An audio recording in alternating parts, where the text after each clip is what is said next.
Hey guys, how's it going? Back with another character review. This time we're hitting a relatively new character that not many people have been talking about, but she is brutal, and that is Sin. So as usual, we will start with the just quick character review so we know what we're dealing with. So I'll go on top, you can see the little mouse. She is 4 health, medium mover, size 2, 3 threat. She is a leader, so 3 threat leader, man, it's a big thumbs up. It means you can get a really cheap affiliation, 9 threat kind of thing, so that you can now push for some of those bigger characters in low point games. She's 3/3/4 in defense, so she's good for Mystic, average for the rest, so that's fine. The 4 health is a bit low, but she makes up for that in other stuff, which I'll talk about after. So we're looking at automatic pistols with a rapid fire, and it's a rapid fire that doesn't require anything to be rolled. So this is the good rapid fire, right? This is the Agent Widow rapid fire. We've also got Make It Personal.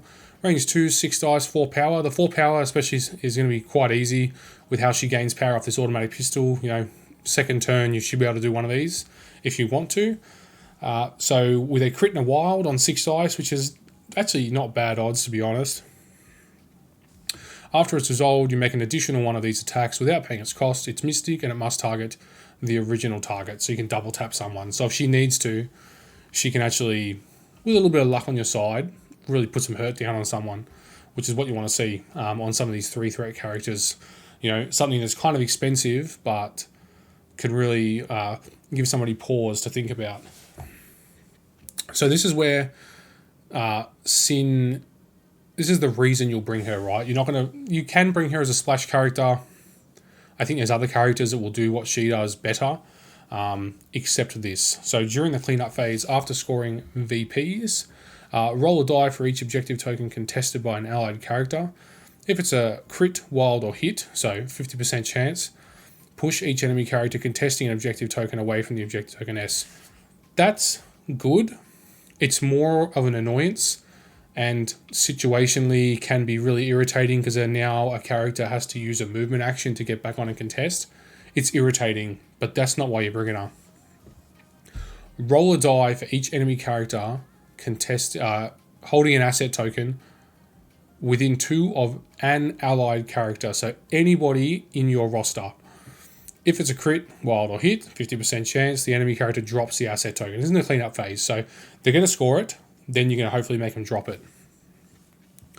She has hit and run. This is exceptional because her automatic pistols always attack twice, so she can hit and run, or one automatic pistol attack will set off hit and run without fail. So she's going to be very mobile, which is great. This is good for her. She's got a low health pool. It's good to go. Partners in crime. So if she's ends an activation within 4 of an allied crossbones, you may use his superpower. If he doesn't have an activated token, you can activate crossbones. This is really good. So typically I've been told, I've not played Sin, but I have some friends that do play her a lot. You are going to leave her at the back. She has stealth. Leave her near your rear secure, that kind of thing, and you keep crossbones with her or within 4 of her. And that's enough of a threat that if somebody wants to go her at the back point, you can double activate and probably daze most characters. So it's enough of a threat that they'll leave her alone, which is good, right? That's your home secure. So your home gamma, home whatever, do a late activation, it's good to go.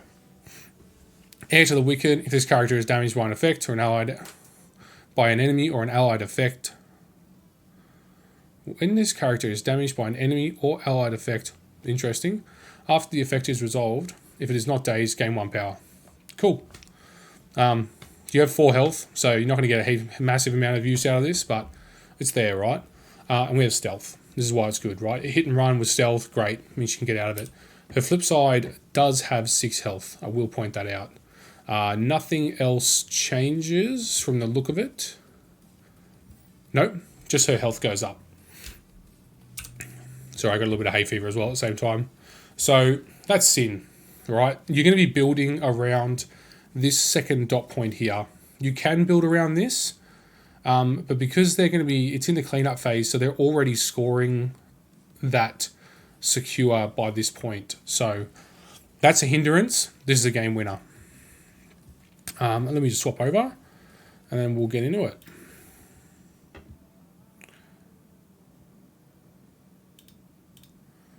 Ooh, stand by, wrong button. Let's do that. It's a display capture, not a window capture. All right, so character, Sin. Things that she will be strong against. So we're thinking about that second dot point for her leadership. Any character that fits the bill of Black Panther, She-Hulk, Thanos, really strong against, because these are characters that typically take several turns of beating on them to reduce them to 0 hit points so that you can make them drop that asset. Sin can do it. End of an activation, bring a character in, last activation, sprint him straight at Black Panther, roll a dice, make him drop it, 50% chance to drop it, you pick it up, hopefully you've got priority, you sprint away, right? That's the play. You can do this with a good bit of backing, which I've got down the bottom here, but that's essentially what you're going for. Because of her interaction with Crossbones, you can manipulate, it's like Corvus Proxima, you can manipulate priority really easily. You know, with a 5 wide turns to a 4 wide, 4 wide turns to a 3 wide list. So you can force this situation to happen consistently, okay? Where you bring in a final activation near the target that you want to drop it, make them drop it, first activation, double long move, get out of dodge. That's now your piece. And you're leaving behind a very frustrated Black Panther.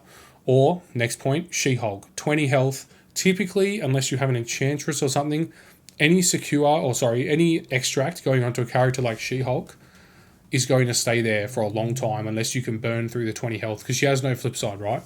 So same idea here. These two here. Same thing you're going for. You are looking to force them to drop it second turn, take it off them, not have to worry about damaging through them, which also means you're not going to power them up. Thanos now, and when I put Thanos here, I'm talking about 9-point Thanos.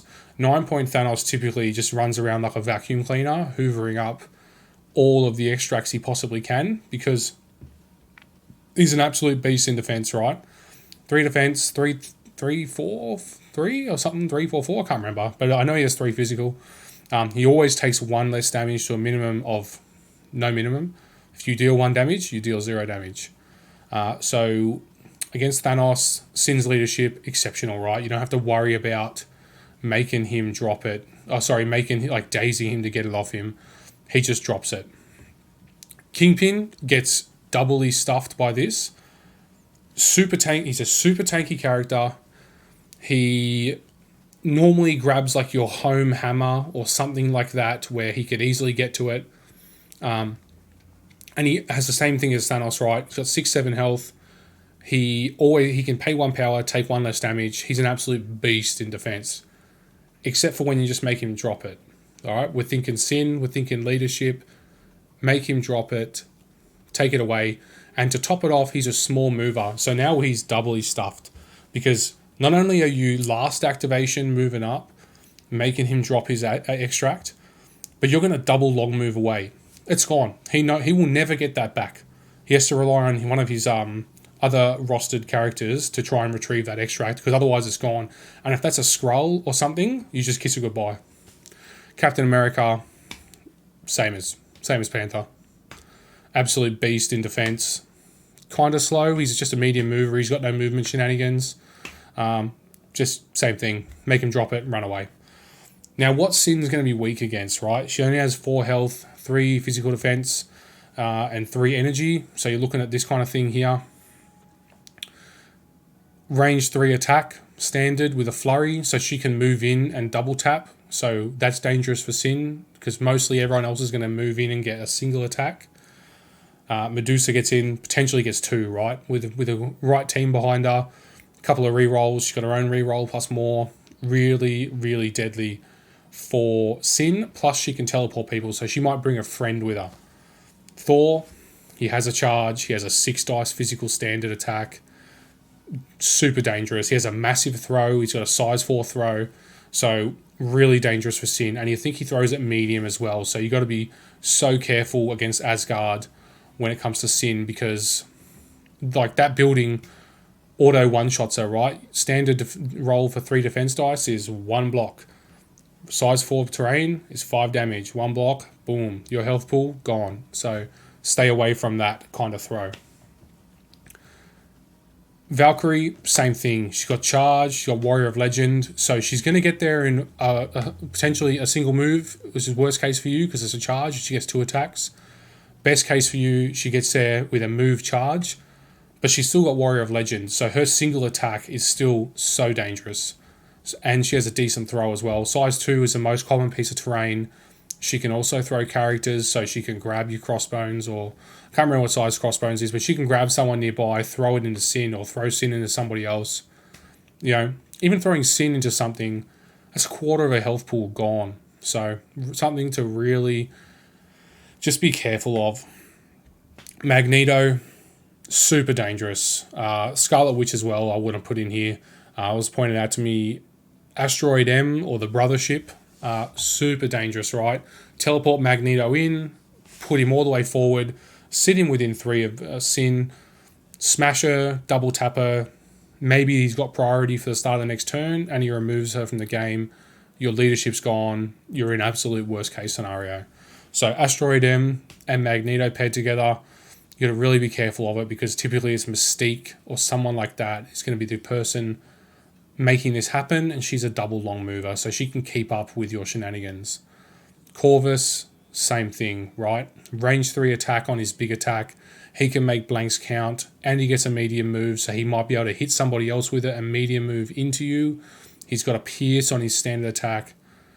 You need to be careful. These 5, I was going through the character list, these are the 5 that if I was a Sin player, they're target number 1 for removal. You're going to have to get rid of these 5. Heavens forbid they're all on the same team for whatever reason, which, you know, it's not possible, but we'll see. Synergies. She's a good character, but I just see her only good in Cabal.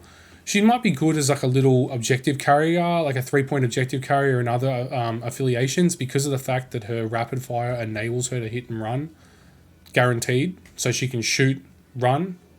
So hit and run is perform an attack, perform a move. So rapid fire, boom, boom, 2 power, run, run. So can be very annoying for other affiliations to deal with. So that's super interesting. So something to think about. But her main synergy is Cabal. My friend Phil also mentioned having a look at Dark Reign with her. She's any of the rapid fire characters that take a hammer is now 2 5-dice attacks. You know, put Zemo next to her. She's Cabal, so Zemo's going to be there. You know, she's actually a pretty good damage dealer when it comes down to a few things going her way. So that's just something to watch out for. Special mentions, we'll start with Crossbones, husband and wife combo. Really great for priority control. It's the best thing in the game for priority manipulation. You can either not do it and give away priority if that suits you, or you can do it and steal priority. You know, if you have 5 and your opponent has 5 and you lost priority, you can take priority immediately on the first turn and set yourself up for a victory on the second turn, which is it's what you want. Now, these 4 are going to be under the same thing. I put all 4 in because I think these 4 are the 4 best objective runners. Now, it's a little subcategory for them. These are people that take objectives, e.g. extracts, and leave. Angela can stay and fight, but if you're smart, you just double long move. Nothing except for Amazing Spider-Man is as fast as her in 2 single moves. So you just get out of dodge. So you use them as a last activation, roll the dice, score the 50%, and leave. Pick up that token, double long move out. That is now your extract. And you put it on the home secure behind Sin and Crossbones, who have their double activation and also haven't activated. So if they go hunting for your extract carrier that's just stolen what they have without doing any damage, they're going to get the slap back. I call it the slap back. You've probably heard me say it a million times. Basically means you come into their home territory, there's a double activation waiting for you, they're going to daze that character. Viper, we haven't gone over her yet, but she has long moves. She's a long mover with a range 2 teleport. So she can move, range 2 teleport herself. That's really fast, and there's no objective caveat on it. You can do it if you're holding an extract token. You can do it if you're not holding an extract token. Miles Morales, exact same. Medium move, range 3, teleport. Those two are about as fast as each other. Quicksilver, slightly slower. He can't do it with an extract on him, but he'll be a good one to really get into some interesting places, right? Let's say their extract holder is running. He can long move because of his superpower. So nothing's getting away from him. So he'll be a good one for you to bring into a Sin roster if you are versing opposing Angelas and things like that, where you can nick it off them and just run. Just get out of there. You can chase them down and run away. That's it for Sin, guys. Bring her card back up just so you can have another read. I think she's top-notch. I think she'll catch a lot of people off guard, especially if you see some of these Cabal specialists out there that have been playing Red Skull and Cabal since release. They're out there. Every single home store, every single game store has a Cabal specialist, right? They've now got this in their toolkit. When you see them on like an E-shaped objective, you're probably still going to see the Red Skull Modok, Cosmic Invig, or you've got, just turn my entire list to dust. But if you're playing Sin, if you're playing against a Cabal player and he has Sin in his roster, and you think you are safe choosing an E-shaped objective, which is the diamond or something like that, you are wrong, right? You're really wrong, because those are typically slower objectives, and because they can just steal your extract at will, they will take a really quick points lead on you through extract manipulation and running away, and then it's going to be really difficult for you to catch up. So that's it from me, guys. That's Sin, and enjoy playing her.